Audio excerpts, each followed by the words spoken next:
ତ ହେଲୋ ସାଙ୍ଗମାନେ, ଆସନ୍ତୁ ଆଜି ଦେଖିବା ଆପଣଙ୍କ ପ୍ରିୟ ଧାରାବାହିକ ତୋ ପାଇଁ ମୁଁ ଏବଂ ତୋରି ପାଇଁ ମୁଁରେ କିପରି ଚିକି ଏବଂ ରୁହି ପୁଣି ଥରେ ଆମ୍ନାସାମ୍ନି ହେବେ।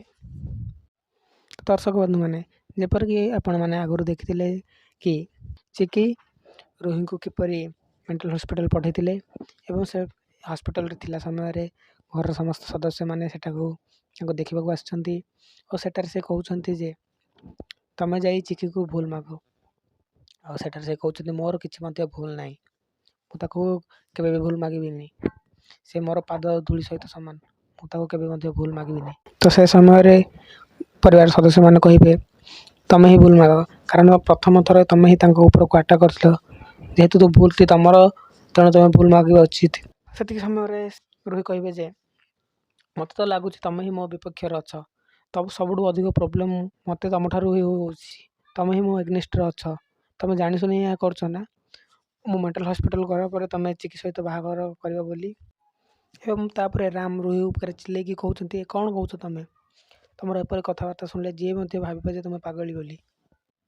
ଏବଂ ତାପରେ ରାମ କହିବେ ଆଜି ପର୍ଯ୍ୟନ୍ତ ତମର ସବୁ କଥା ମୁଁ ଶୁଣି ଆସିଛି, ବର୍ତ୍ତମାନ ତମେ କହୁଛ କି ତମେ ଠିକ୍ ମୁଁ ଭୁଲ, ମୁଁ ତମ ଏଗନେଷ୍ଟରେ ଯାଉଛି ବୋଲି। ରାମ କହିଲେ ତମେ ହିଁ କହିଥିଲ ନା କି ସେ ଦୁର୍ଗା ହିଁ ଚିକି ବୋଲି, କିନ୍ତୁ କ'ଣ ମିଳିଲା, ସମସ୍ତଙ୍କ ସାମ୍ନାରେ ମୁଁ ଇନସଲ୍ଟ ହେଲି। ଏବଂ ରୁହି ଉପରେ ଚିଲେଇକି ରାମ କହୁଛନ୍ତି ଯେ ଆଜି ପର୍ଯ୍ୟନ୍ତ ମୁଁ ତମ ସବୁ କଥା ମାନି ଆସିଛି, କିନ୍ତୁ ଆଜି ତମେ ମୋ କଥା ମାନିବାକୁ ବାଧ୍ୟ। ଏହାପରେ ରାମ କହୁଛନ୍ତି ଯେ ଖାସ୍ କରିକି ଦୁର୍ଗା କହୁଥିଲେ କି ତୁମକୁ ଜେଲରୁ ବାହାର ନ କରିବାକୁ, କିନ୍ତୁ ମୁଁ ତାଙ୍କୁ ନେହୁରା ହୋଇ ହାତ ଧରି ବାଧ୍ୟ କରି ତମକୁ ଜେଲରୁ କାଢ଼ିଛି। ଏବଂ ଏହାପରେ ବି ମଧ୍ୟ ତମେ କହୁଛ ଯେ ମୁଁ ତମ ପାଇଁ କିଛି ବି କରିନି, ବାଃ।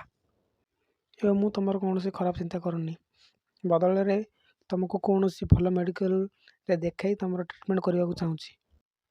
ଡକ୍ଟର ତମକୁ ଚେକ୍ କରିବେ ଏବଂ ଭଲ ଅଛ କି ନାହିଁ ରିପୋର୍ଟ ଦେବେ। ଏଥିପାଇଁ ରୁହି କହୁଛନ୍ତି ଯେ କିନ୍ତୁ ରାମ ମୋର ତ ମେଣ୍ଟାଲି କଣ୍ଡିସନ୍ ପୁରା ଠିକ୍ ଅଛି, ତ କାହିଁକି ମୁଁ ମେଡ଼ିକାଲ ଯିବି।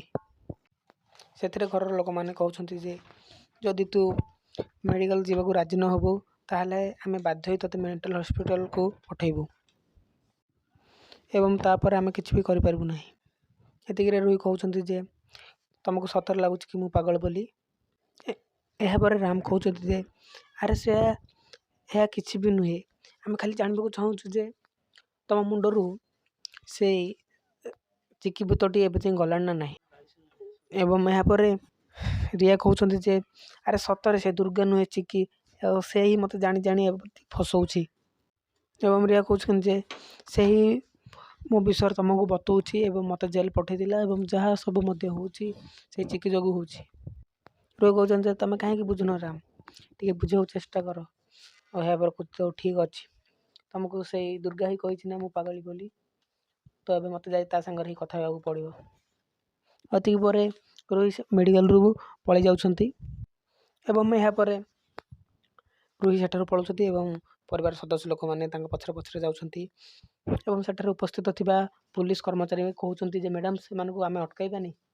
ତ ସେଠାରେ ସିନିୟର ଅଫିସର କହୁଛନ୍ତି ଯେ ନାଇଁ, ତାକୁ ଅଟକାଇବା ଦରକାର ନାହିଁ, ସେଇ ତ ଏବେ ଖାଲି ଜେଲରେ ଥିଲା, ଆପରେ ଆସିବ ଅସଲ ମଜା, ଆଗକୁ ସେଇ ଭୁଲ କରିବା ଯୋଗୁଁ ବହୁତ ବଡ଼ ଦଣ୍ଡ ପାଇବ। ତ ଦର୍ଶକ ବନ୍ଧୁ, ଆପଣଙ୍କୁ କ'ଣ ଲାଗୁଛି ବର୍ତ୍ତମାନ କ'ଣ ହେବ, ଚିକି ଆଉ ରୁହିର ଆମ୍ନାସାମ୍ନିରେ କ'ଣ ହେବ, ଆଗକୁ ଜାଣିବାକୁ ହେଲେ ଆମ ଚ୍ୟାନେଲକୁ ସବସ୍କ୍ରାଇବ୍ କରନ୍ତୁ ଏବଂ ଭିଡ଼ିଓଟି ଭଲ ଲାଗିଥିଲେ ଭିଡ଼ିଓଟିକୁ ଲାଇକ୍, ସେୟାର ଆଣ୍ଡ କମେଣ୍ଟ କରନ୍ତୁ।